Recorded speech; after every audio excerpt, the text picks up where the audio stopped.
We are given this question.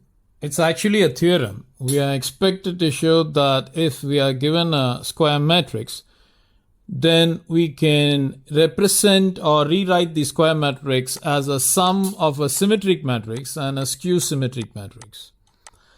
So to start off, let us consider A to be a given square matrix. And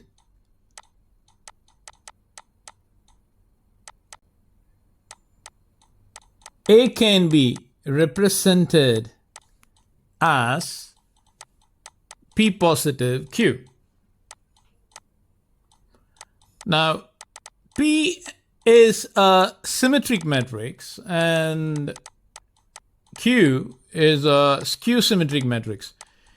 Now, it is imperative that you understand the forms that P and Q should take. Clearly, if you were to achieve the proof, then the form of P should be half times A positive A transpose. And the form of Q should be half times A negative A transpose.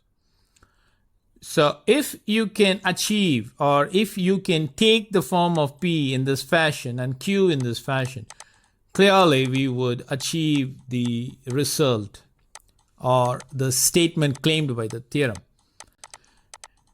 Now, obviously, if you are taking P and Q in this form, clearly P is going to be a symmetric matrix, which means P is equal to its transpose, and Q would be skew symmetric.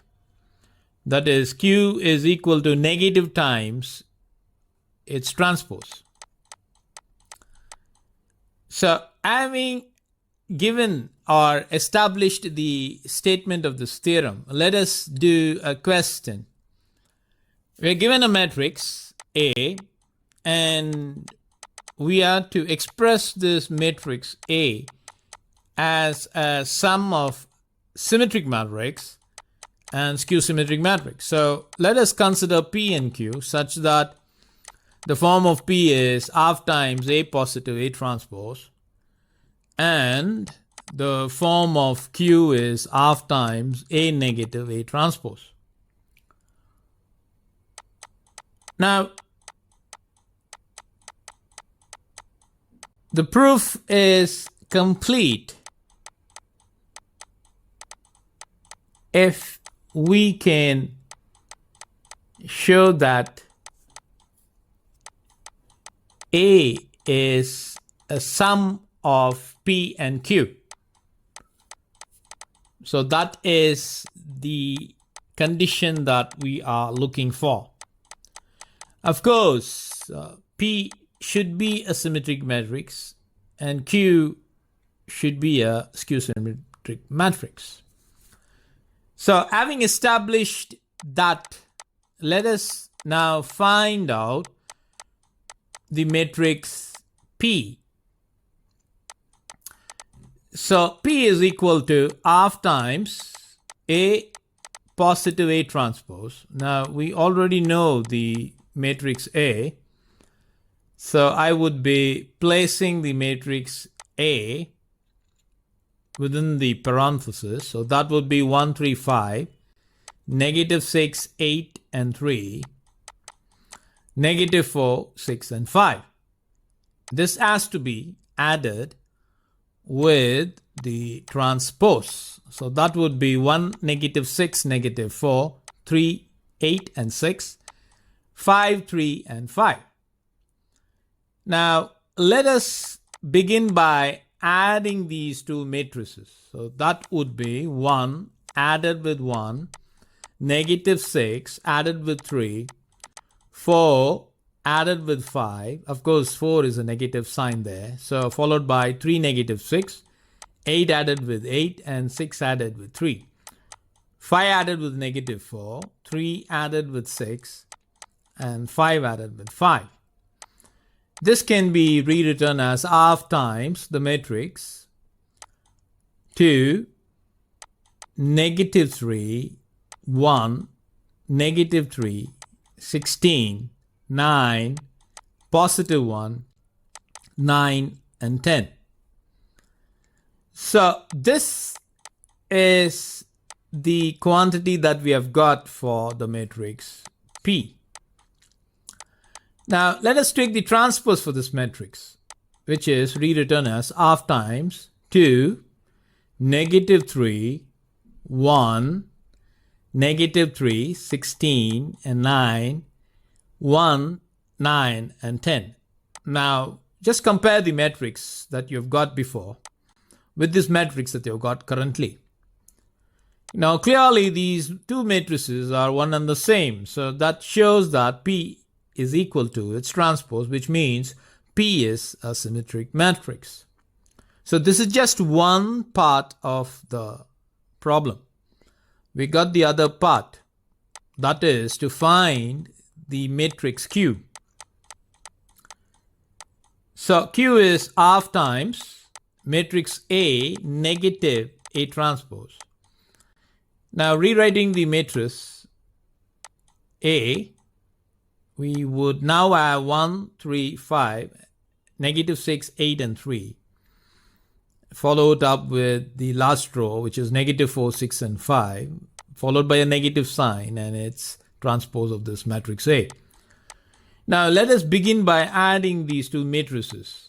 So that would give me 1, negative 1, negative 6, negative 3, negative 4, negative 5, 3, positive 6, 8, negative 8, 6, negative 3, 5, positive 4, 3, negative 6, 5, negative 5.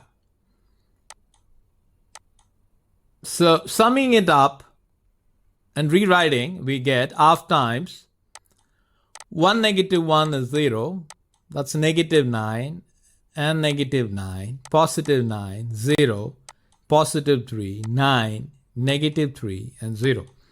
So this is the matrix Q. Now let us take the transpose for this matrix, which is obtained as follows. So that's going to be half times. The transpose is going to be 0, negative 9, negative 9, 9, 0, 3, 9, negative 3, and 0. Now I am going to take the negative sign out. So that is going to be negative half times the matrix 0, positive 9, positive 9, negative 9, 0, negative 3, negative 9, positive 3, and 0. Now comparing it, clearly I can see this matrix is nothing but negative times Q. So since Q is now rewritten as negative times its Q transpose or its own transpose, clearly Q is a skew symmetric matrix. So coming back to the requirement for the problem. The problem wants us to represent the square matrix A as a sum of the skew symmetric matrix added with a symmetric matrix. Of course, you can also say it as a symmetric matrix being added with the skew symmetric matrix. So in this case, the problem is complete if I can show that P added with Q is nothing but A.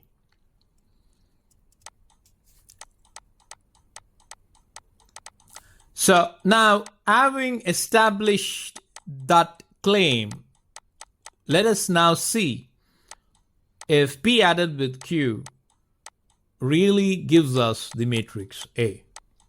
So starting off, half times, I'm rewriting the matrix with its sum. So it's going to be 2 added with 0, negative 3 added with negative 9, 1 added with negative 9, negative 3 added with positive 9, 16 added with 0, 9 added with 3, 1 added with 9, 9 added with negative 3. Of course, 10 is added with 0. Now this in turn can be rewritten as 2, negative 12, negative 8, 6, 16, 12, 10, 6, and 10. Now, taking the scalar 1 over 2 inside, dividing every element by 2, in fact, would give me 1, negative 6, negative 4, 3, 8, 6, 5, 3, and 5, which is the matrix A. So clearly, we have shown that given a square matrix, we can rewrite it as a sum of a symmetric matrix and a skew symmetric matrix. So practice this question